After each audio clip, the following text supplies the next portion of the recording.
ตอนเช้าๆพี่น้องเนาะใครตู้เย็นไปปีนตู้เย็นน่ะอืมมะลิเนี้ยกันเป็นตะเล็บน่ะบรรยากาศช่วงเช้าพี่น้องเนาะเนี้ยมา เนาะแต่ว่ามีลมแน่หน่อยหนึงมื้อนี้เนาะ ของใครนี่เดี๋ยวยังมะลินนี่ฮะอืม มันเอามาปัด มึงปากขนมบ่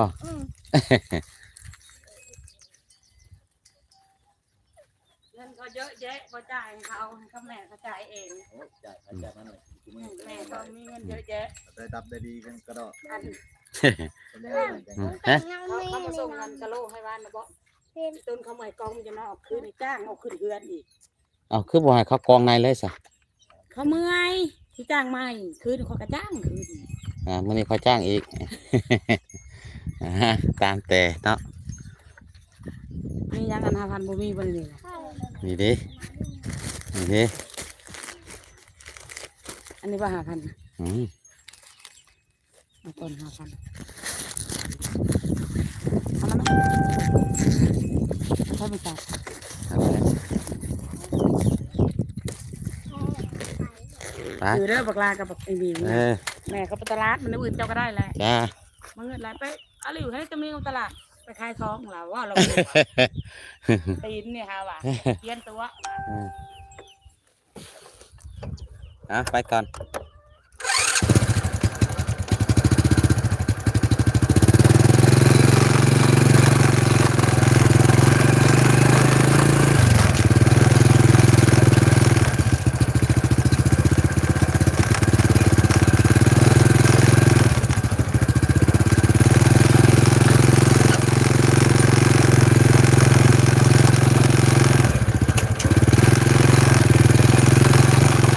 เขาบ่มีเขากะ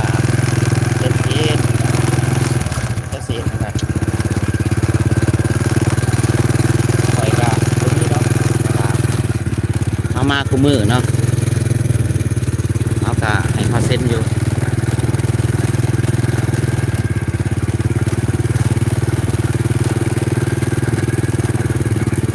บ่ให้กินกะบ่ได้พี่น้องเนาะเขากะพึ่งพาเขาแน่เขาก็พึ่งพาเขาเนาะแต่ว่าเขากะเขตนอกเขาบ่เคยตัวจเนาะเซ็นเป็นเดือนเขาก็ยังจืออยู่ ส่วนเขาหันลืม เนาะแต่ว่าเขาจือเนาะ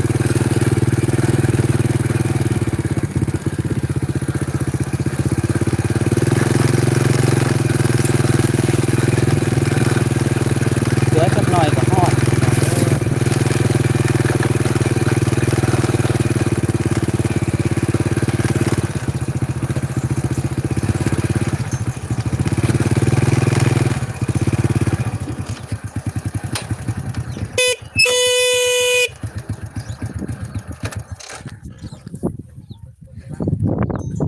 ตรงไหนตรงหน้าคือเก่าเนาะพี่น้อง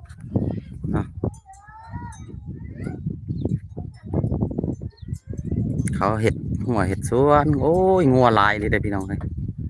งัวคนตามทงไห้ทงนาหลายเนาะขอบคุณหลายๆเด้อที่เข้ามาหับชมเด้อเนาะสิบ่มีโอกาสแบบตอบคอมเมนต์เนี่ยเด้อเพราะว่ามันแสงมันจ้าเนาะพี่น้องเนาะแสงมันแดดมันจ้าเนาะสนละวนกันอยู่ในเถียงผม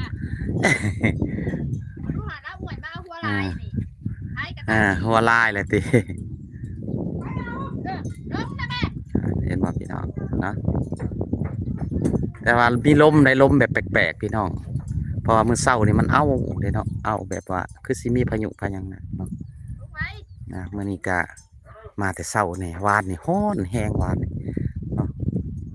ร้อนแห้งอีหลีพี่น้องเนาะของกินก็มีเด้อก้อยหนัง ไข่นอกไข่เนื่องเครื่องกรอกเครื่องแกงกระปุ้นกระปาดไปสักห่อสมหมูก็มีเด้อห่อ5,000เ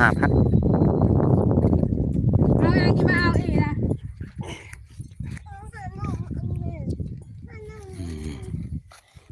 เอาขึ้นรถ ฮะอันนี้ก็ได้ ไป